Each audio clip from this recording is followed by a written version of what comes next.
Bonjour à toutes et à tous, je suis Julien Lopi, secrétaire général de l'ADF. Bonjour à toutes et à tous, je suis Joël Trouillet, secrétaire général de l'ADF. Nous poursuivons aujourd'hui un nouveau numéro de questions expresso avec l'ADF, un tour d'horizon des différentes interrogations que vous nous remontez au travers de l'adresse mail que nous avons créée à cette occasion, covid@adf.asso.fr. En effet, les questions qui nous arrivent sont toujours aussi nombreuses, qu'elles soient sanitaires, cliniques, économiques ou sociales. Il nous paraît opportun de répondre à vos interrogations tout en partageant les réponses avec la plus grande majorité d'entre vous. Nous commençons tout de suite, Julien, par une première question qui concerne les congés de nos personnels de cabinet dentaire. Est-ce que je peux, en cette période d'inactivité forcée, imposer des congés payés à mon assistante? La réponse est non, Joël. Il n'est pas possible à ce jour d'imposer des congés payés à son salarié. Il faudrait pour cela un accord de branche qui n'existe pas et qu'il est délicat à obtenir en cette période, ou un accord d'entreprise qui ne consiste pas simplement à demander à son salarié s'il est d'accord. Les choses sont un peu plus complexes que cela en droit du travail. Donc pour le moment, la réponse est non, ce n'est pas possible. Ça veut dire que la meilleure solution pour les chirurgentistes actuellement, c'est la mise en place du chômage partiel pour ces salariés. On sait désormais que tous les dossiers déposés pour les personnels de cabinet dentaire sont acceptés et que quand son salarié est en chômage partiel, on devra lui verser 70% de son salaire brut, c'est-à-dire 84% du net, et qu'en tant qu'employeur, on va percevoir une allocation de 8 € et 4 centimes de l'heure net et qu'il n'y aura pas de charge sociale là-dessus. Sachez d'ailleurs que le gouvernement vient d'acter que si on décide de compléter le reliquat de 16% pour pas que le salarié soit lésé en termes de salaire, ces 16% versés en plus ne seront eux aussi pas chargés. On est donc là sur le système qui paraît le plus avantageux pour l'employeur, notamment que la garde d'enfants pour votre salarié, puisque dans la garde d'enfants, il y a des charges sociales et on doit compléter le salaire à hauteur de 50%. Donc le mieux est bien le chômage partiel, même si on complète son salarié pour pas qu'il soit lésé. C'est la meilleure des configurations. Autre cas de figure, j'exerce comme collaborateur libéral. Puis-je bénéficier de l'aide mensuelle des 1500 euros issus du Fonds de solidarité? On avait évoqué ce sujet, mais là, on voudrait le préciser pour le collaborateur parce qu'on s'est aperçu que très certainement, il y en avait quelques-uns qui étaient touchés, qui pouvaient bénéficier de cette mesure, Julien. Alors en effet, l'État a mis en place avec les régions un fonds de solidarité qui est doté d'1,7 milliard d'euros pour le mois de mars, qui permettra le versement d'une aide financière défiscalisée jusqu'à 1500 euros pour les petites entreprises, les indépendants, les micro-entrepreneurs et donc les professions libérales qui sont touchées par la crise du coronavirus. Ce fonds sera maintenu autant que nécessaire pendant toute la durée de l'urgence sanitaire. Et pour pouvoir bénéficier de cette aide, il y a un certain nombre de critères à respecter. On va les rappeler. Il y a entre guillemets deux critères à vérifier. Le premier, c'est de vérifier qu'on n'a pas un bénéfice annuel imposable inférieur à 60 000 euros. Donc, pour un chirurgien dentiste, c'est de regarder son BNC 2018, le dernier BNC déclaré, puisque nous, on fonctionne en année civile, contrairement à d'autres entreprises ou sociétés. Donc, on regarde son dernier BNC déclaré, on vérifie si on est d'abord inférieur à 60 000 euros, et ensuite, on doit comparer son chiffre d'affaires, c'est-à-dire ses honoraires perçus, sur le mois de mars 2020 par rapport à mars 2019. Et si on constate une baisse de moins 50%, dans ce cadre-là, on est éligible à cette aide et il faut remplir un dossier sur le site impôt.gouv.fr. Chaque mois, il faut refaire la même démarche avec le comparatif de chiffre d'affaires sur le mois correspondant. Ah oui, chaque mois, donc il faut renouveler la demande. OK. Absolument. Pendant cette période de non-activité, puis-je continuer à me former et profiter, par exemple, de la prise en charge de la NDPC? Oui, parce qu'à ce moment, c'est vrai qu'avec le confinement, les chirurgiens dentistes ont un peu plus de temps, je pense. Et donc, cette question est très judicieuse, je pense. En effet, en cette période d'activité très réduite, avec uniquement notre participation à la permanence téléphonique pour nos patients, voire à quelques vacations d'urgence dans un cabinet de garde ou alors à la cellule de régulation, il y a du temps disponible pour se former et notamment suivre des e-formations. Parce que évidemment, les formations présentielles en raison du confinement sont suspendues. Donc la NDPC a donc bien maintenu la possibilité de suivre et de bénéficier de la prise en charge de sa prise en charge pour des formations en e-learning qui seraient agréées. À ce titre, d'ailleurs, l'ADF propose en ce moment une formation DPC sur l'odontologie gériatrique, la prise en charge du sujet âgé au cabinet dentaire. C'est une formation qui a été réalisée par l'équipe pédagogique de la faculté de Marseille, sous la coordination du docteur Gérald Maille. Et il est toujours possible de s'inscrire. Pour ceux qui n'auraient pas consommé leur crédit DPC 2020, cette formation est ainsi intégralement prise en charge. Vous n'avez rien à payer et vous trouverez toutes les informations nécessaires sur notre site internet adf.asso.fr. Merci. Et en ce qui concerne mon assistante, même si elle est en arrêt de travail, garde d'enfants de moins de 16 ans ou au chômage partiel, est-ce qu'elle peut continuer à se former et bénéficier de cela? Exactement, la réponse est la même pour nos salariés. Il est possible pour elles de continuer à suivre des formations, là aussi en e-learning, même si elles sont en chômage partiel, même en garde d'enfants, elles ne perdent pas leurs droits. Cela n'est pas un blocage par rapport à ça. Donc elles peuvent continuer à suivre de la formation en e-learning.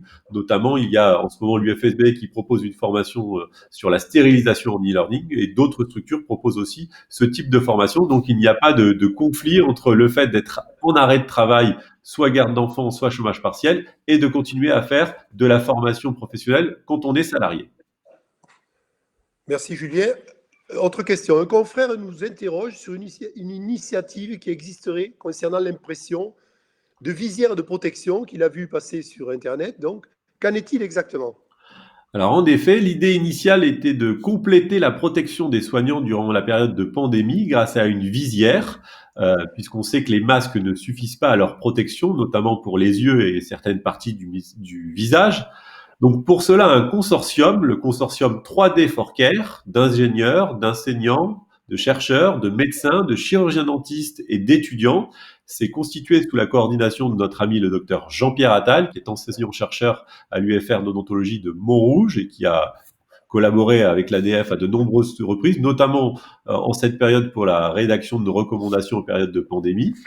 Et en cette période délicate, le but du jeu, c'est que l'impression 3D permet une diffusion massive de ce genre de solution avec des supports de visière qui seraient réalisés par des imprimantes 3D et ensuite tout cela est assemblé dans un centre de simulation le centre d'Hydro Paris Nord, notamment avec des étudiants qui pourraient être ensuite distribués dans les services cliniques qui en ont le plus besoin.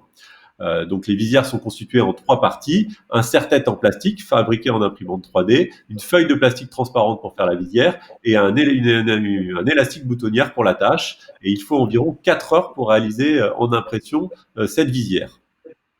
Le but du jeu, c'est qu'on ait un maximum d'imprimantes à disposition. Oui. Alors donc concrètement, la question, comment participer donc?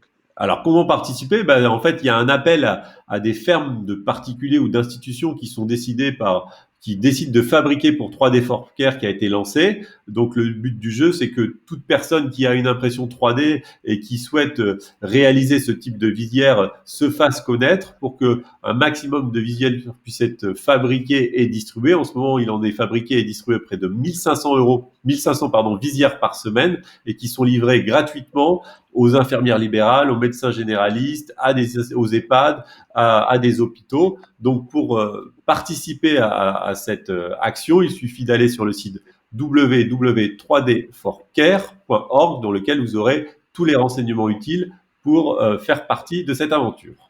Oui, c'est une belle initiative que nous saluons et qui vient évidemment en complément de toutes les protections que les chirurgiens dentistes traitants emploient pour répondre aux urgences dentaires, c'est-à-dire le masque, évidemment, les lunettes, la charlotte. Et cette visière est un complément qui est très astucieux et qui permet de rendre beaucoup de services.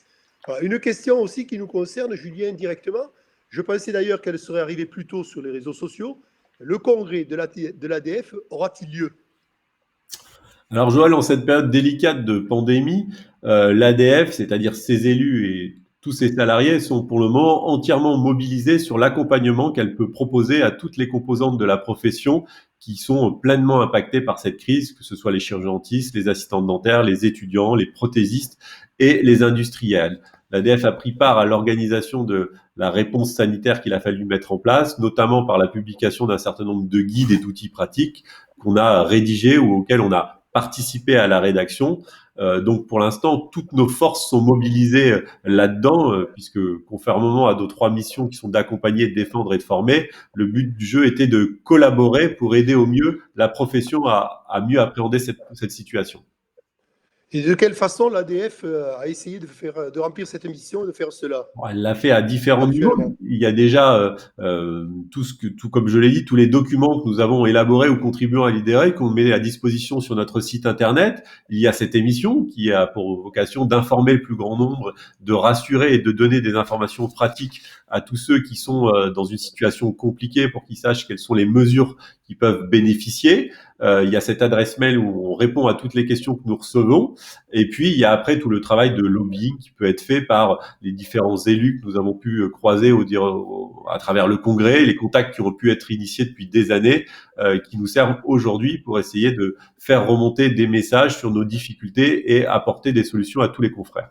Il est clair que viendra ensuite le moment de nous recentrer sur le congrès ADF 2020, on l'espère le plus rapidement possible, sous une forme qui sera peut-être à reconsidérer, mais c'est clair que pour le moment, ce n'est pas le moment.